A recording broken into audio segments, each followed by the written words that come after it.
Twins on a couch. Twins on a couch. Do you get that a lot? No, but we tend to be twins on a couch. Twins on a couch. Maybe that'll be our show. I like that there's this much space between us, though. Yeah. So people can figure out. That's who for we our are. triplet that And didn't then make they- it. That's your triplet who didn't make it. No, that's Usually like- one gets consumed in the womb, Was there one? not, no. Okay, good. but that shit's true. Yeah. Okay, so I know that is true. It is true. This is a real soft open. So Jason, you are which one? Do you want us to introduce ourselves? No.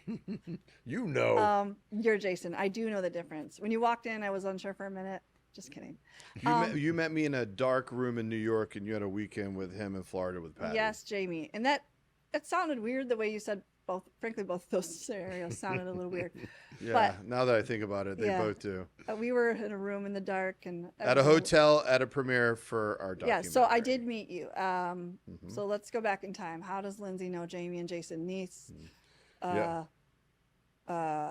Celebrated Hollywood actors, but just frankly really funny and interesting people, or else I wouldn't care that much, to be honest. Well, the way we met each other is actually under pretty intense circumstances versus the friendship that came from it, right? That is so. Your sister had a situation with Yes, sir. Kratom. We were brought in to tell a story for Patty and Joanne, who you also know, and it brought us together. And that's about the only thing that insidious drug does, I think, sadly. Yes. But since then, now it's just us seeing how else we can fix the world. Yes. Yeah, what he said. Exactly. Yeah, so we're going to, this is not, I talk about Kratom all the time. You probably do too, in various conversations or capacities. I want to touch on it a little bit, mainly just so we can rant and rave a little bit about what's happened, what's not happened, what's insane and bullshit about the whole situation. I want to actually call a segment like pop off. Like I just want to ask each of you to pop off on the non-Kratom related thing too. But let's just maybe just get into that a little bit more. Ease into it. Well, yes, you're going to pop off later. Okay, Right we'll now, pop. we're just going to go back in time a little bit. So, yes, most people that know me, I talk nonstop about the fact that I almost lost a loved one to this terrible gas station heroin drug that, whether because of nefarious reasons or because people aren't paying attention in the right ways, we can't manage to get it off the flippin' shelves at the store across the street in most of America right now, which is defies You know, it's mind how we conduct ourselves It's in everywhere. society. It's like everywhere. Yeah, and it's it looks like a drug. It is a drug, and we're still grappling with a lot of inaction there. So I met you all. How exactly did Patty bring you in? My friend Patty Wheeler, who lost her son to this substance. Were you guys just like, hey, documentary is the next thing we want to do? No, not at all. Or you just found this topic to be like, what the? No. We didn't actually find any of it. Jamie and I are just straight up from the narrative world. I think two things happened. A, inherently, Jamie and I both deeply love documentaries, docuseries, docu-follow. Yes. We've never made one, but we did have a couple of projects actually in development that were inside of that space. One where we're from that happened. It's called Cape Fear Rising. Actually, that's a really sad situation that happened there about 103 years ago. But for us, we were working with Joanne on other scripted projects. Joanne Rubino, which is the producer of Okay, so Kratom. And she brought it up. You were working with her on something else. Yeah, our manager loves to set us up with producers in LA, and we're always looking to find people to work with our TV shows and movies that we're writing and directing and producing. And Scott was like, "You got to meet Joanne. She's a hustler." And so, long story short, we went out a couple times and just got to know each other. And it was during the course of like working through some scripted shows. She was just like, "You got to meet Patty. You got to hear this story. It's devastating." And at that point, the word Kratom meant nothing to me. Nothing. What did mean something to us was a mom and a twin that lost their twin. Yeah. Because for us, we were like, fuck. Yeah. Yeah. So I think my mind went spinning of like, wow, I can't even imagine what that would be like, and I want to hear more. And Yeah. Kratom sounds like a planet in a superhero Yeah, movie. It it doesn't does. sound like something that's gas station heroin. So for me, I was like, Kratom did not connect with something that looked like a 5-hour energy, bottle. Yeah. Yeah. So that begs a question that I'm not trying to leave the kratom topic too soon, but how often is that the case that I come from lobbying, right? Sure. And the whole it's who you know, not what you know. Yeah. Also Hollywood. That, and in some ways, by the way, people always say whether it's that or kind of the shady, the themes that pop up in House of Cards or whatever, like how bad is it? And I say in some ways it's way worse than you think. In other ways, it's way, way better than you think. So same. So how often is that you link into a project through a mutual, like how much of your work is sort of referral networking? I think that it's similar to what you said. There's kind of a couple of ways to get into the film industry. If you got a lot of money, you can kind of, everybody's looking for someone to finance a film or TV show. That's most certainly a way in. Sure, there's definitely the nepotism of it all, but I would say a large majority of people are coming in with a dream and an obsession, and a lot of them are starting at the bottom and grinding their asses to the top. But to your point, even more for us specifically, kind of deeper in the game, it's what Jamie said. You see, it's I think the majority of the traditional pass when we get brought in on projects is through our manager Scott, who's really, really great at putting us in. He's like the best in town at putting us in rooms everywhere. You're welcome, Scott. No, but I think that she's asking how much of Hollywood is who you know versus what you know, right? I think there's that question of kind of leads. Where do leads come from? Yeah, And that's what I was also, answering, the how much leads, is yeah. it that someone likes you and they know you, and It's so also they that. call you before it's even sort of known that there's an opportunity. I think that prior to, I guess if you look us up now, we've been doing this for 20 years, so there's a little more of a track record. Yeah. But I think that this city runs on personality and networking. Yeah, agreed. In a big way. Like I And think it's really, even when it's traditional setups, like a generals at the different pods or production companies that exist, which there's thousands of, it always only goes anywhere as if there's a spark between us and that meeting with the development execs. So then it becomes a networking relationship. And like you just said, sometimes it's just people want to work with us because they like us. Well, and we say it all the time because we worked in post a long time. We've worked in production. We've written and directed and produced. No matter what facet of film or TV you're in, I think that the first thing almost everybody you would talk to would say is they're going to hire someone that they could imagine being in a room with 14 hours a day for 6 months. Yeah. Obviously, there's some similarities to who you want your lobbyist to be. Someone that to sit in committee meetings and strategize and talk on the phone at 9:00 at night about what my.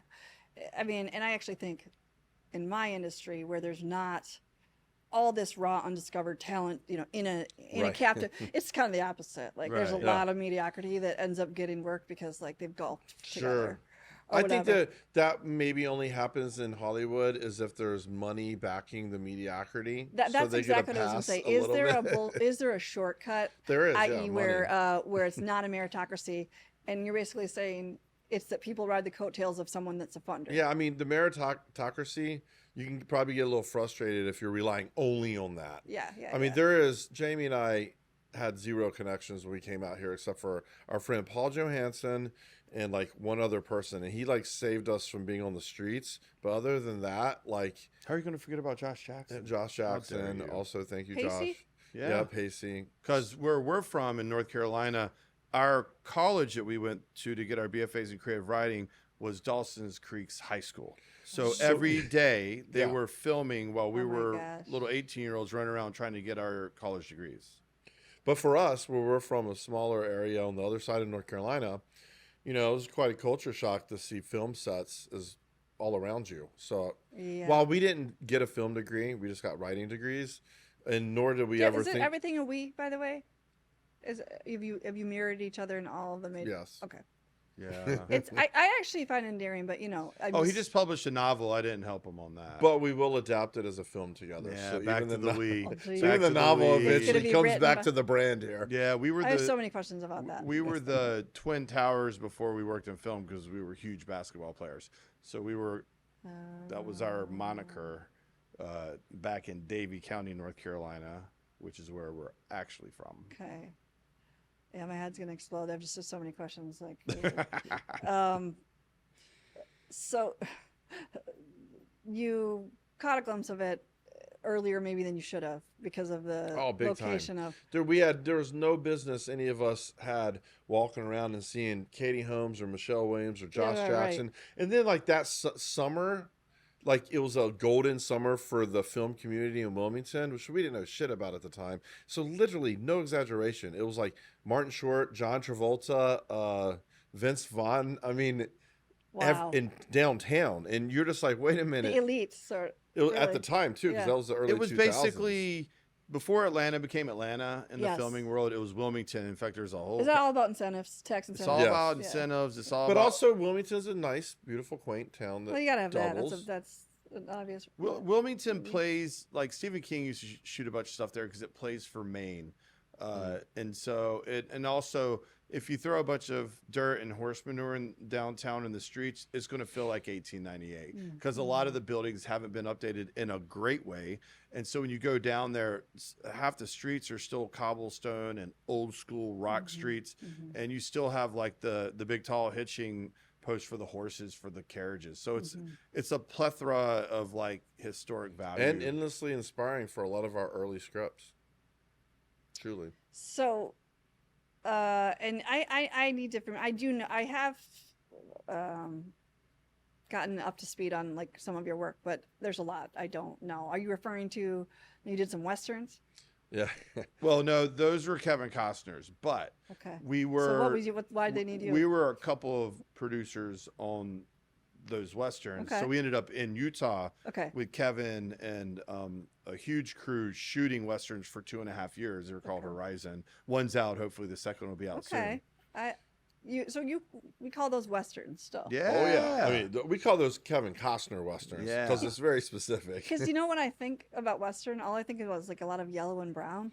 Well, there's a lot Well, of that. there's a lot of yellow and And I brown. think as a child, again, and you're gonna touch on this too, growing up in a very conservative household, there wasn't much that we that was okay to be on the TV. but westerns. But westerns, and I think I have like a trigger of like, Mhm. I'm like immediately bored and a little sad just to even think about the visual or even kind of the sounds.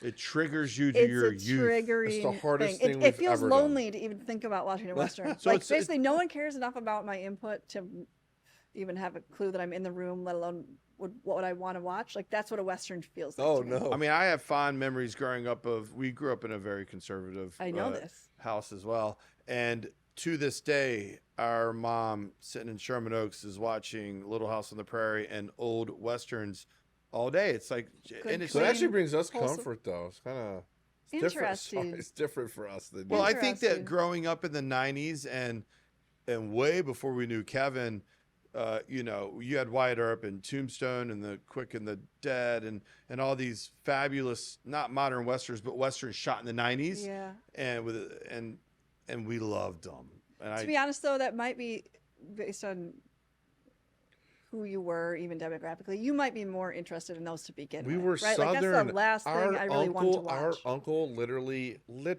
in real life changed his name to Cowboy. In the phone book, it said Cowboy Sullivan. So yeah, we were. this man was awesome, dude. He had probably at least 30 guns on his walls. It was our mom's brother, and he had his carpet was saloon wood.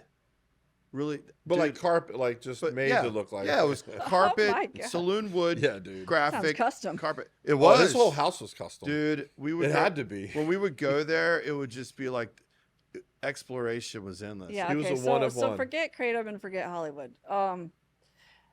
Number one, it sounds like you throw the Southern thing in there, and you're telling me you were comforted by the G-rated. Maybe were you more raised by happy Christians? Oh yeah, no, we had a very Happy Christians are different. The Southern, but I think the Black church they're happy Christians. Sure. In general, right? I didn't really get the happy. It I was hate to hear community that. and love. Yeah, I mean, I hate to community hear and that. love, Southern Baptist culture. You know, there's a million ways to look at it, but Yeah. from where we were coming from, it was not that. For us, it was like Warm acceptance, houses, acceptance, laughter, yeah. love, family, food, Food. singing. That's That. and that is, I still get why we do that and why Yes. we Fellowship. should do that. Yeah. I think, and I don't know how much of it's a Midwest thing. I think this is a weird thing to say, but I think the Midwest has a way of like washing off either like the flair or the sheen. nuance or and we just get the like a boiled potato version of freaking everything in The the boiled Midwest. potato version So of the I feel like South. I got the conservative scarcity minded. It's cold. Put your jacket on. It's Yes. cold and hell's hot too, by the way. But it's like it's a very pared down, simple. I'm not thinking about fried chicken and lemonade. Well, we got I'm the not loaded. thinking about We got the loaded baked potato. yeah, and version. Community. I mean, it was like so. The point is, I think there's people who came from like yourselves an ideological space that you probably don't perfectly align with now. Maybe there's some remnants of that or parts of it, but Sure. you're probably not a perfect. Let me guess. Do you guys drink alcohol and Well, We yeah. might know not how to- align right, in that like- regard. you got a tattoo, whatever. But that it's actually like a grounding Yeah. family feel like centric kind I of think that warm once thing. you get past like when you really boil it down to what it is, everybody can agree that we need other humans in our lives and we need to be able to convene over food and music and Agree. fellowship. Like even the Bible, I mean, wine being the first miracle. I mean, the point was you have to celebrate yeah. things, Yeah. people, moments. What else Like- do we have? Exactly. if But not it got that? really it's Memorialize. back to circle it back to the Costner thing. It's kind of fun though because like we grew up watching all of Costner's movies, Yeah. and my parents and all of my extended family and us, we have like such a deep love for a lot of those movies from Dances with Wolves, but the non-westerns. So I think it's been Dances with the fun. Wolves, we got a VCR probably 5 years after the rest of the world did in northern Michigan. And I want to say Hardee's, maybe McDonald's was doing Oh, a we thing were where Hardee's. if you got if you spent so much money, remember when they would sell like mugs and stuff too? yeah, So if you spent so much money, you got they sold Dances with Wolves, and there was Yeah. one other VHS for $4.99. Wow. So my parents scooped those up. Those were the only two movies. But I Yeah. remember, isn't there a part where Kevin Costner's butt is showing? Yeah. yes, That somebody knew the exact moment to fast Exactly. forward. Yeah. There's But Yeah. yeah, I think Kevin that was Butt. the first movie I ever saw that piece at of home. tape is a little bit worn on the VHS. Like it got Yeah. stopped so many. Kevin Butt. That's hot commodity. Yeah, I mean, I'm like I don't want to see like a middle-aged man's butt. Yeah. Like I don't know why anyone was worried, but so Kevin, okay, we talk about networking, connections, Uh-huh. talent, all that. How did you become? What's the first thing you did with Kevin Costner, and then how did you become kind of a The ongoing fixture the of some of his first productions? team with Kevin was we had lunch, and I'll tell you how we had lunch. Okay. We were super young producers on a show called Agent X with Sharon Stone, produced by Beacon Pictures, Army Bernstein. And during that time, I think Kevin had been raising a family, and him and Army had been friends forever, like way back in the day. If you Okay. look Army Bernstein up, or you put a picture up while we're talking, his Army credits. is part of Dances with Wolves. Yeah, Army's been with Kevin since like day one in a lot of ways. And so Kevin would come, it was one of the few things we produced that we actually shot in LA. And he would come to set to hang out with Army, and we would all have lunch, in like whatever, when lunch would happen in production day. And he got wind that we were pretty good at VFX. He knew we were writers. but- Tell the average. Tell me what that means. Visual effects. Oh, so, VFX, I visual mean, effects. Yeah, Okay, if you look got us it. up, I Just a mean, V. I You didn't. can just run it right here. Visual. yeah, effects, visual effects. So during the course of this 6 months we were shooting this TV show, Kevin had a project that he'd been working on, which would eventually become Horizon. And I'll never forget, he looked at us and said, I need a river. Can you make me a river? We were like, where do you want to shoot it? And he's like, Utah. I'm like, you got a lot of rivers there, bro. And he goes, no, where I want to shoot it, there's no river. Or And there was a river, it just Oh. wasn't in the right it place. wasn't in the right place. And he goes, So and he I had why did he have a place in mind? because he's Kevin Costner. He knew exactly where we wanted to shoot this thing. And Horizon's the name of a town. Because how it looks, or because it was convenient? Because he had like a No, not nothing's convenient. his convenient. gym Not was convenient. okay. Nothing alright. was convenient about this shoot. But he looked at Jason and myself and said, "Can you make me the river?" And he's not like, I mean, he's a visual effects guy, but like he still needs help. And we looked him dead in the eye and said, "Of course we can make you a Yeah. river." We're sitting here staring at Kevin Costner and we're like 30. And like Jason make you said, whatever you we want. grew up watching Costner and we were very young producers in Hollywood. We had barely made it up to associate producer. And we moved on with our lives. And I was like, that was surreal. And then Glenn hit us. Yeah, and then Glenn Klichkowski, who's been a producer friend of ours forever, who was a producer on that show, and we just continued being friends, developing shows. It was probably about 7 years, maybe 6 years, probably 6 or 7 years later, just out of the clear blue, we get a message saying, "Hey, can you still make that river?" And we were like, "What?" And sure enough, we got a text that said, "Can you meet Kevin at the Sunset Marquee in like 2 days?" And he wants to talk to you about that river. Wow. And we couldn't believe it. Was like, I couldn't believe he remembered us because we hadn't really And continued. a lot of going things with him. happened after that, but like he made it happen, like he always does. So he was obviously really involved in the creative details of like Oh. whatever the project. Like, Oh, in his yeah. mind, he was Oh, yeah. very attached. to it. every little point. Well, the first Everything. installment of the movie has come out in theaters. It's called Horizon. It's a 2.5-hour epic Western, part of a 4-part series, or he would say 5, down to probably how many kernels of sand are in the desert. He's very specific. Yeah. It was a very life-changing event. That was the to be there. hardest thing I've ever personally done professionally, because we went from day one having like, I don't know, like 28 days in a row where it was between 110, 120, sending people to the hospital for heat exhaustion, even though Yeah. you'd see barrels of empty water bottles everywhere. It's just the conditions were so sick. You can't drink enough. You just water. can't drink enough Yeah. because Well, you're you also you're Yeah. moving thousands. We're a moving circus. We're moving thousands of pounds of equipment to shoot each little area of where we're at all day long. But then we went from that to the last week. It was -20 overnights, and it was 100-degree like pivot, and it was equally as miserable. But it made you remember like how epic the people that went out west were. But now every time we watch that film, you can feel it. If you if you worked on it, you can feel it. If you worked on it, you can feel it. I mean, that was what I kept thinking. How did people survive? And they didn't. It was hard as hell to fucking get there, man. Yeah. Dude, to get there from the East Coast. Woo. Anyway, Where was it filmed exactly? in Moab and St. George, all around behind Zion. Those are and kind of the two everywhere, spots. But yeah. Movie one was mainly Moab, Utah. We really fell in love with that place. And then I we mean, moved it's to great. St. George for the second movie and bebopped around the desert there. So I mean, we alluded to the problems that can come when money people either bring mediocre talent or too many of their own ideas. Clearly, Kevin had a vision that's Undeniable. he's a talent, right? Like Oh, a yeah. mega. How often does the actor have that level of attachment to the direction of and then in the details? I mean, honestly, we can only speak for our personal life, but we became very close with Sharon Stone from that same project, that TV series that it ended. But we started writing together, and we quickly realized that she's a force to be reckoned with creatively Yeah. too. So she, with a face equally as famous as Kevin's, we know intimately as well. They touch everything. It's not just getting in front of the So camera. and how acting. many?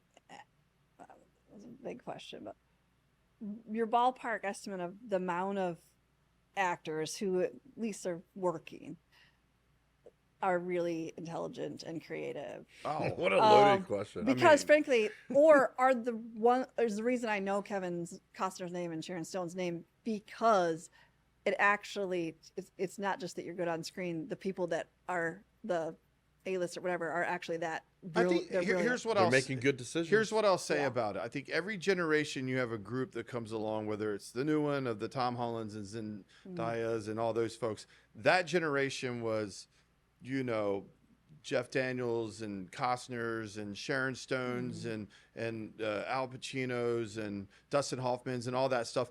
I think that you can get pretty far if you want to be a jerk, but I don't think you can get to that level if you can't truly connect with other humans. And that's So- what I I felt. would but even that's- in creatively genius, I think, while a term used way too often in Hollywood, I think when you look at the top of the top, a lot of those names Jamie just said, if not all of them, they possess that. And But that's can you why, show up and be brilliant as an actor without being really invested in like clearly a really brilliant creative I mind? don't think so. Like I'm not like a movie person, so it's almost How dare sounds you. dumb for me to say this. No, I am, Who but like are you? Who is this? you guys talk to people all the time. They're like, oh, that this I'm not gonna. Right. Yeah. I'm not talking deep cuts, but I think about how I was maybe this is super basic, super moved by Leonardo in Great Gatsby. Number one, because that Oh, yeah. story in the Right. movie, but He was fabulous in that. I mean, he like reaches inside you and grabs you and like kind of breaks your heart and the whole thing. But Yeah. just someone like him is he very connected to Don't know the him, but details of I- the story? Like, or is Yes, it he has possible to that be. someone can just show up and be that brilliant? No, I don't think so. Not at that level. Because Don't know him at all, but like I think there's a reason you said it pulled out. I think that they're giving everything they have in probably a lot of different ways. Like an iceberg, you see this, which is their performance, but I really do think there's a lot. Yeah, that gets there. I've seen, just to speak on Leo for a minute.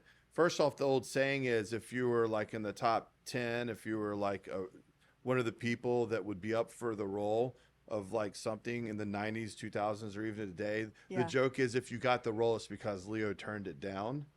And that's always stuck with me. And then if you ever go watch that video of him in the office of Wolf of Wall Street, if you watch, we won't go too deep into it, but if you watch him in between takes of Wolf of Wall Street, some of those really intense scenes where he's speaking to the whole company, clearly a boiler room, clearly his moral compass swings pretty wide left and right.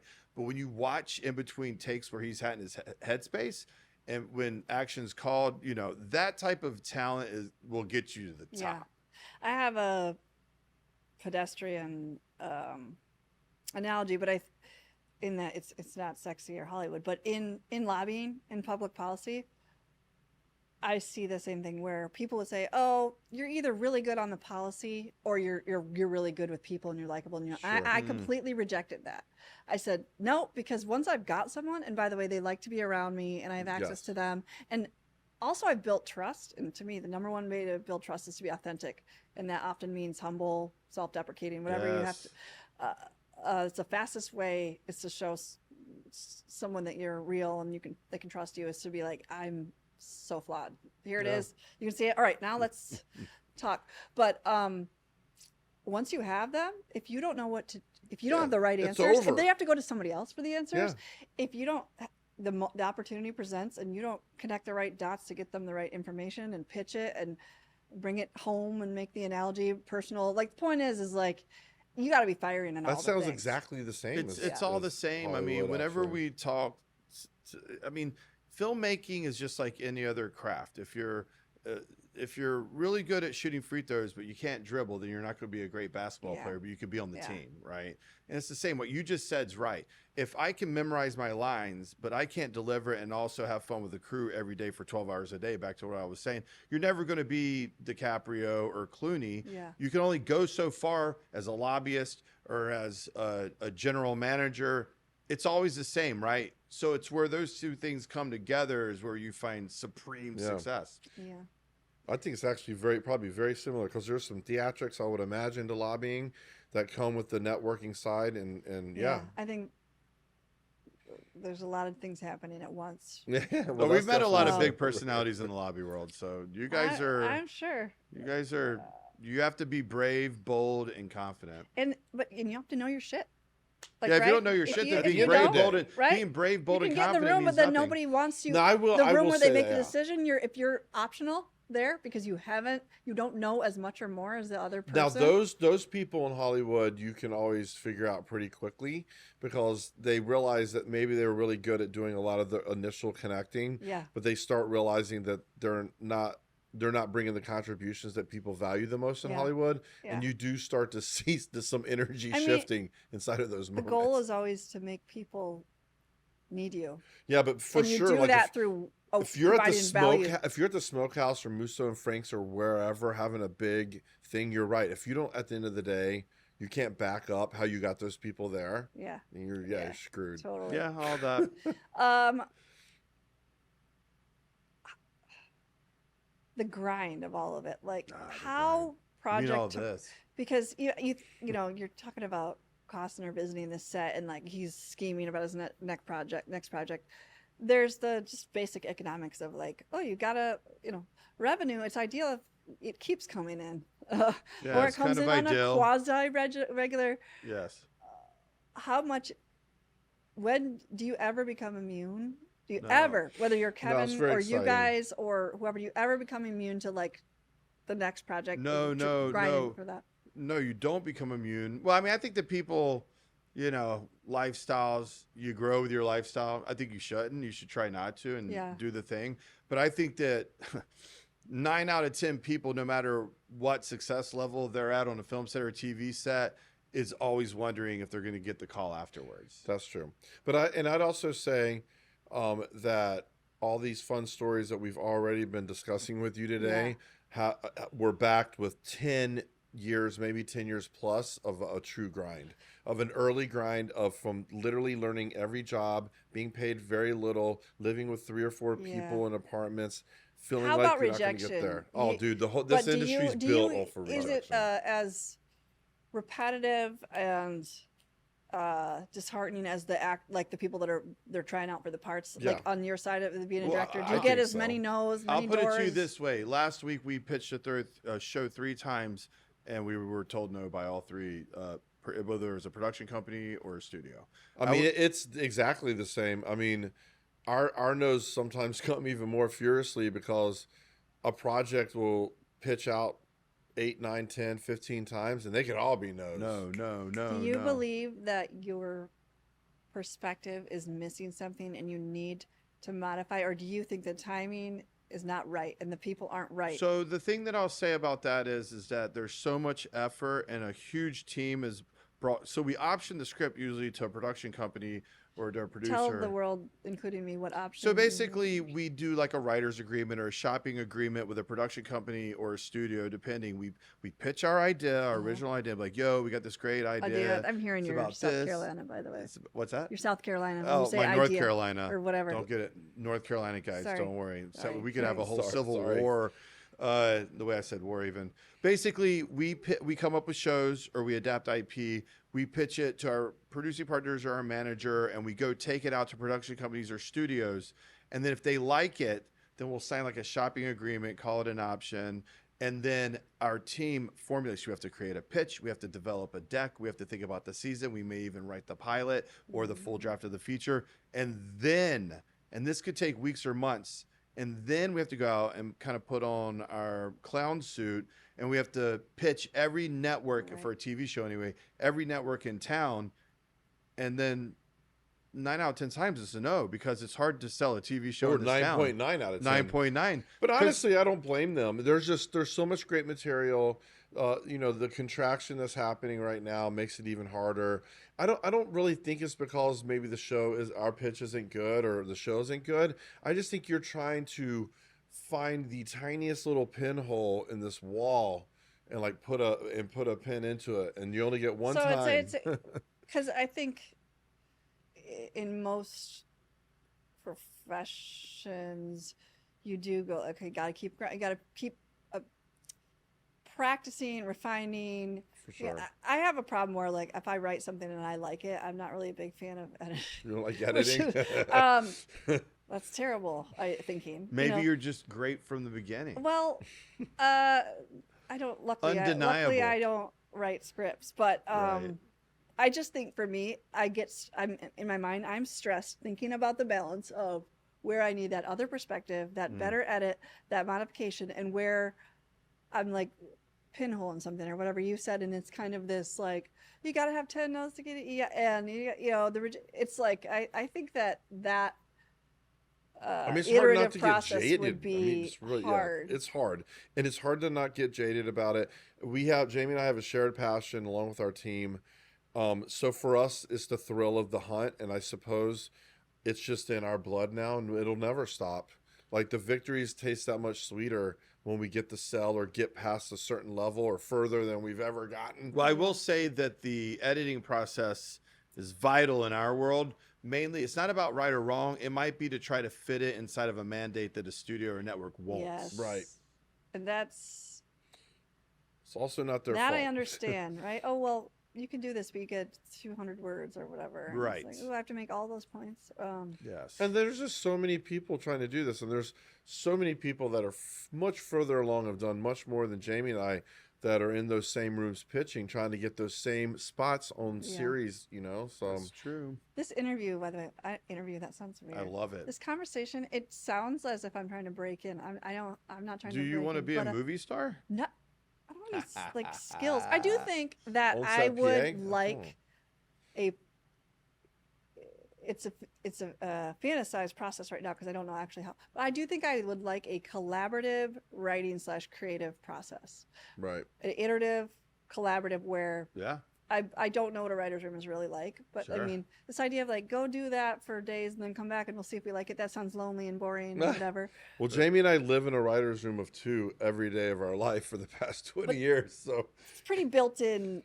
yeah, we're highly collaborative. Yeah, I think that is Advantage. interesting. There's probably a show behind that of just literally throwing someone right out of grad school or college. How about like a career change? Yeah. Well, I mean, look, I think I'm a not lot- suggesting that to be. I'm saying No. that could be someone be like, I want to try this. I mean, you don't know until you try. I will say that I think a lot of people come out here thinking they want to do one thing, and then they end up finding out during their journey in film production that they enjoy doing something else. I think, and I think this writing is an interesting side of it too, because we were just meeting a writer yesterday that her careers before being a writer as a staff writer on a TV show were wild, like teaching English in San Quentin and all kinds of. The Yes. showrunner of Umbrella Academy, Steve Blackman, who's a dear friend now and a mentor of sorts, he's a freaking lawyer. Canadian lawyer. Yeah, I he's mean, a lawyer before. Don't he's- you? I love being kind of a student of the world. I love watching a show, and the dialogue is such. I'm like, people that were involved in this know shit, and not just Yeah. about writing this script. Like that, they get things really right, and You'd it be shows sup- they've been invested in a part of the world that's not. You would Yeah. be surprised how many lawyers end up being showrunners and staff writers. Does What's that a make showrunner, sense though? really? So a showrunner is the head writer on a TV show that's going to run the room, but also run the whole production. He's like the When you say tastemaker, run the room, like run the writer's room, like Okay. really be the final. He or she will be, or they are going to be the final voice and the tastemaker for the program that they're in charge of. That means like signing off on art department, budgets, studio notes, handling everybody, So not it's just a- the writers. it's a business role, and That's a why lawyer creative might role. make sense, right? Because they control a courtroom. They're like presenting the evidence. It is interesting. It kind of makes sense. Actually. There are writers that are just strictly, I write features, I write books, I write TV shows. But to your point, if you want to get into the directing or producing world, you've got to put on your financial hat, you got to put on your people person hat, and you got to put on your how do I fucking fix this problem hat. Mhm. Because in TV land and film land, it's just a huge equation and a lot of personalities. So showrunners have to be so much more than just creative. So it's very much a business. Yep. I think lobbyists and lawyers are often, like, depending on the type, like good generalists. Yes. Well, once They- again, there's and they also can sort and there's a filter collision of the information. two sides. A good generalist. I think that's a really good way of putting a trait that a showrunner could really be served well. I'm gonna start from calling having. my bosses As that. you're a like, great generalist. Steve, you were a hell of a generalist. But it is true. It's like a compliment. It is. No, it is true. They're kind of like there's a fixer element to it. Oh my God. There's no, a- the fixer element's huge in the showrunning And the world. buck stops with them. Yeah, I mean, if like there's an HR event, showrunner. If Yeah. there's like, They're cutting off a problem before anyone else knows there's a problem. Yeah. in Good, some the bad, cases, the I'm sure. ugly. and it's Yeah. also really good at knowing how to expedite a solution, but also how to hand off stuff to all the producers and all the HODs, Delegation. the heads of departments on Yeah. set. The level of delegating that you have to do in a production is massive. Yeah, because you're working with hundreds of people, and you need them to all get to the same concept that will design what your show feels Yeah. like. the the feels like it's a thing you have to create. Yeah. Um, And it's the only real form of art, I think. Maybe I'm completely wrong here, but when I think, Probably wrong. but like, you think about the great artists, it's usually kind of a solo event, or maybe just some people inside of your smaller camp. former Governor John Kasich, I had an opportunity to meet him several times, but uses this term about changing hearts and minds. Right. And it's like this elevated look at persuasion, which is kind of like what you're talking about, which is you have to make people feel Yeah. something good or Yeah. true, or they're really committed to that problem you have to solve in a way that's I like, think you hit something very important. And the greatest showrunners, since that's all we really know from our perspectives, they do it like or it's like a director on a feature film. Like, your tone is how the rest of that set will feel. Like, if you're good vibes, yeah. you're bringing good vibes. If you're toxic, you're bringing it down. Can you do that if you haven't done a bunch of other stuff on movie? Like, What do you mean? to be a showrunner, does that mean that you've done directing for 10 years and producing for, I mean, we've written features and TV shows that we're trying to pitch. We've directed commercials and specs and stuff, and we've produced a million things. I think that just becoming a showrunner off of a script with no production experience is tough, yeah, but usually a lot of seasoned producers are surrounding that person. yeah. I don't think that you can walk off the street with a great idea and be a showrunner. There's many people that have created shows, really great shows that are new to Okay. the game, and they bring in a seasoned co-showrunner to help show them. like supervise them? Yeah, supervise them, kind of give them the experience they have. But when you start talking to people that have been in the business 10, 20 years, even if they haven't ran a show yet, they've probably done enough if they're really fervent in like how constantly writing and directing stuff and always learning how to produce and staying up with the times. They're probably pretty close to being able to do it, but it's really case by case. Yeah. Each of you, and I know you share a brain and a heart and everything else, but I want each of you to give me one thing. I alluded to this earlier, this idea that people's lobbying's somewhere in the mix, but Hollywood's the big one of what people imagine it is versus I have what one. it I've is. been thinking about the whole So time. the thing where it's like, He's gonna steal like mine. you wouldn't by the way. believe how insane this is in any kind of way, like the opportunity I got to see this moment unfold, or the ice sculptures, the shot luge or whatever. I love that you that said was shot luge. shot luge that was like Fidel Castro carved out of into a shot luge or something. Yeah, that's fabulous, by the way. Or and then the things are like, I might as well be freaking digging a hole somewhere for 9 hours. Like, that's the grunt and the bullshit. Whether it's, well, you already kind of mentioned. I've Like, probably digged a couple of holes. yeah, well, metaphorically and otherwise, but Yeah. and you've already kind of alluded to like extreme weather conditions. Yeah. But I want one of each from each of you, if you can do it. Well, I think for me, it's a misconception. That is a pretty big misconception about Hollywood in general. I'm not sure if this answers your question, but I think that I would be surprised at how many people that have nothing to do with our industry might not be aware of how powerfully normal a set of 200 people are, from electricians to costume makers to a lot of blue collar elements that you never see, but are all touch what you do see. And I think that maybe that was yours, Jamie. Were you Well, gonna say that? I need to I follow up would on that. I would extend that and say that in our years I've probably spent more time speaking to accountants than I have to Right. fancy directors. Yeah. And I think that when we talk to students, because we will talk at colleges sometimes and stuff, Right. the first thing I say is that you've just graduated college and you come to LA, don't do what I've seen so many times, because we've hired With a the lot of film degree. with a yes. film degree. Yeah. We've hired so many people over the years, is that don't come into the room expecting to get a leg up because you have that film degree, and don't think you're above literally getting coffees, literally moving. Back in our days, it was DVDs and Betacams. every single person for the most part had to Mhm. start at the bottom. And so if you feel like you're coming in, you deserve to go straight to the top, you're gonna have a really tough time breaking in because everybody above you did the shitty thing you're being asked to do now. And I think that that's a very difficult thing for a lot of folks coming out of film school to accept. They're like, wait a minute, I have my Yeah. film degree, I've got this cool reel that I shot, I wrote this pilot, look at me. And we're Right, like, it's not a linear. and we're like iced journey up, Americano yeah. unsweetened. It's Yeah, like the yeah. most not linear. I mean, I don't know when I saw it, but I mean, it was like the path to success is more like Oh yeah. Yeah, it's like- like I feel like that. But the other thing is like it's not just that's just our industry or But- whatever. I think that's every industry probably has a lot of elements of what yeah. we both just said. But I want to ask specifically. You talked about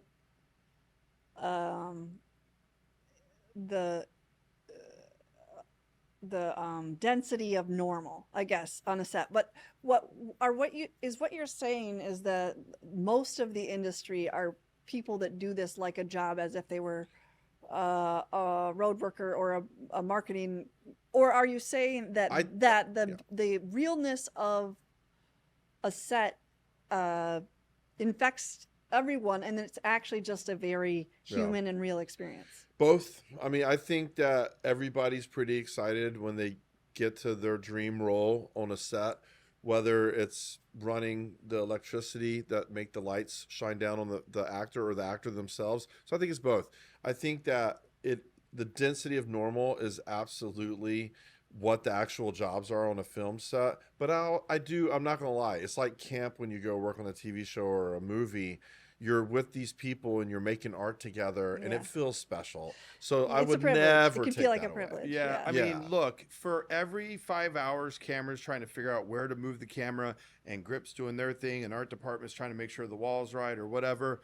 There's those 10 minutes of Magic, of us lighting up the barn and having 100 horses to roll in, and we got a camera on a dolly zooming by, and we got actors doing their thing, and it's pure magic. But then the minute it's cut, we all go get a Snickers bar Yeah. and we wait 2 hours for the next situation, and we talk about our family and our kids. Yes. And did you see the Odyssey? Yes. And oh my God, my Yes. paycheck was wrong this week. Yes. And man, I Yes. can't wait to go home because I've been in Utah for 3 months and I miss my wife. Yeah. So it's both. Yeah. And that's cool. Which that in itself is a relatable. Totally The both. relatable. I mean, if people, they would find it very relatable. I really do. I do believe that. Whether Yeah. box company or film set, there's a lot of similarity and overlap. You'd probably be like, "Oh, There's an See Oh, that that's coming. unbelievable amount of downtime on a film set. Yeah. Sometimes we'll invite our friends on set and they will be bored. Yeah. They'll be like, what do we do next? I'm like, and we're all on our phones. Yeah. Oh, Like, this is we, it. we have to wait about Yeah. 45 minutes. It's like most of lobbying is actually reading legislation, reading data about what happened when they researched if they changed this thing in another state, and now Yeah. we get it. That's So it's back to that underneath yeah. the iceberg tip and all Exactly. that work you guys do to prepare. But those moments where the barn's on fire and the horses and Costner Yes. comes in or But whatever, you're then like, You're wow. on the You're like, floor wow. and you You're got like- some legislation. and like I was there when the black, white, Republican, Democrat. I mean, we came together to get Detroit through a bankruptcy, so we didn't lose one of the most iconic cities in the world Right. to literally like complete poverty. So and that was destruction. like all right, That was an action. amazing That was moment. your Yeah. action. Well, yeah, but moment. think It's a about how privilege. Yeah. much crap did you have to go through? How much investigative Oh, yeah. thinking and researching to get to that moment? And if someone walked by you in that moment, they're thinking, "Oh my God, that girl's whole life is insanity." Yeah. And there were so many nights of you Yes. drinking a Diet Coke with Yeah. House of Cards on the background reading. Yeah. Which you, it's not a tough sell for me to understand that. I Yeah. think it's probably, Yeah. it takes, Yeah. so pretty important question. Would you rather fight a kangaroo or a badger? my God. Well, I think probably a Think about it. kangaroo. Think about I think a kangaroo because I have a longer wingspan. I think a badger would catch me if I ran, and I can't run for shit. I've bad And I also think a ankles. badger would hurt more with the teeth. So you think a badger is faster than a kangaroo? I don't know. I think Or so. that when it catches you, it'll be worse. I think that a catch badger's would be teeth worse. would. I mean, I've seen drunk people fight kangaroos. Which Really? In person? not in person, Okay. but online. videos. Oh my Like, God, have you not get seen me that on one that. guy? Well, yes. Have you not seen the one dude But that I've jumps out of his car and like runs over? But when you said I've seen, I'm like, get me on that movie. Oh set. no, I haven't been to a kangaroo fighting show. Oh, I feel like a badger, if he gets you, first off, like he'd be crawling on you and he'd probably like chew your face off. So for me, that's a terrifying prospect. okay. Of one mind on this Oh twin. yeah, I agree. Wow, the badger always, yeah, no badger. Kangaroo. Maybe I could talk the kangaroo down. As a Youper, do you know what that term means? No, Upper Peninsula of Michigan. I love that. Basically Canadian. Youper. You're Yes. basically So I was a Canadian. Youper. You're taught you don't F with a badger ever. See? Fight 2 bears before you fight a badger. So Seriously. we answered right. Yes, you did. What about honey badger? My wife's from Minnesota, so I feel Okay. like I get a lot Yeah. of. Oh yeah. Oh, A yeah. lot of we're what oh, you're bleeding saying. that. sure. Oh yeah. Oh yeah. Get you yeah, some I always say, poutine. you know. Oh, I'm yeah. like, I heard myself do that a couple times. I on go to camera. I'm like, Wisconsin oh my every God. year. My Okay. wife's whole left side of her family's all Wisconsin. Wow, you guys. So I know got all some about the Midwest Kurds, in the blood. all the Midwest, Chicago and Wisconsin every year. I know we have like 1 Yeah. minute, We better but hurry. I listen. I want you to pop off about something that you popped up. Because I bet you this is one thing I loved my sister is to rant and rave to her about. Somebody eliminated the sauce that they used to have on a certain sandwich. Oh, I got one. Then. Somebody just give me the You pop off. go, 30 pop. seconds. 1 and 2. It's the year 2021, and they took the Mexican pizza off the menu at Taco Bell, and a few of us had to fight for that. And it's finally back now, but we went without the Mexican pizza for years. Oh, so Well, this is more like a they grudge. put this garbage shit like Doritos, tacos. Actually Sorry, like Lainey, I those. know you love that shit. But now we got the enchilada back, so I'm actually thank you Taco Bell. Taco Bell, who actually blocked me from my Facebook. I'm not allowed to at Taco Bell because I was so annoyingly loud about this. So I don't know if that's part of my legacy. We built a matrix of grievances around Dude, this. it's but no, seriously, I Mexican can't pizza is at the lead. Taco Bell because Okay. I started a group for returning the Mexican pizza. Wow. He Back did. that's down. advocacy. He had like a We've That's got to talk about advocacy Kratom, right there. but you talk That's about that a lot. advocacy. People right send him there. like Taco Bell shit all the I time. get Okay. Taco Bell shit Yeah, all the time now. Pop off, queen. Pop off. Pop off. Who in the world, when I first moved here, talked us all into wearing skinny jeans for so many years as men? Yeah. Because A, it's uncomfortable. We wouldn't be Yeah. sitting like this. It'd be No, like, I'm in like God knows what I'm wearing right now. I didn't know you're going to be seeing the bottom half of me, but You're the welcome. level of skinny jeans that I was wearing when I first moved here was almost as bad as the gauged earrings and the bleached blonde hair I was wearing in the Oh, 90s. you had gauges? I did, Oh, and it no, was a man. lot in Oh, it was college. rough. I did my Anybody tongue. out there from UNC Oh. Wilmington knows, yeah, he gauged his tongue. Your parents Yikes. do love you guys. They are happy Christians. my parents were very upset. They were about that very one, though. disappointed. They were not mad. They were disappointed. Yeah. That's what. No. That's how. Sorry, Mom. Yeah, that's how that works. I remember when Okay. she It she healed goes, up, "What's though. in your mouth? What's in your I'm mouth?" like, oh, no, Yeah, no, no. I'm like, I got his shit. No, no, gauged." no. Anyway, I mean, it's I like swollen. knocked him out. But anyway, and then the skinny jeans kept going forever, and we kept wearing different iterations, and we kept going Bullshit. deeper and deeper into it. Getting and back to the honestly, things. only Mick Jagger at this point should be allowed to wear skinny jeans, perhaps. But I'm really, I'm going to say this in very few words. I'm annoyed at myself. Less fabric, more profits. Yeah. Same Oh. price. Oh, That's why they're still wow. hanging around a little. They for made the us look ladies, too. absurd in The the margins in the just alts, man. blew up. That's darkness. Yes. Okay. You guys are great. Jason, Jamie, Niece. It was Punching good above talking my to weight you. class today with this. Yeah, right. This is Thanks great. for having us. Thank you so much. We'll see ya. Oh, this guy is really Oz behind the curtain. If you Yeah. were over here, I could see Yeah, him. no, I can see Are we ya. out?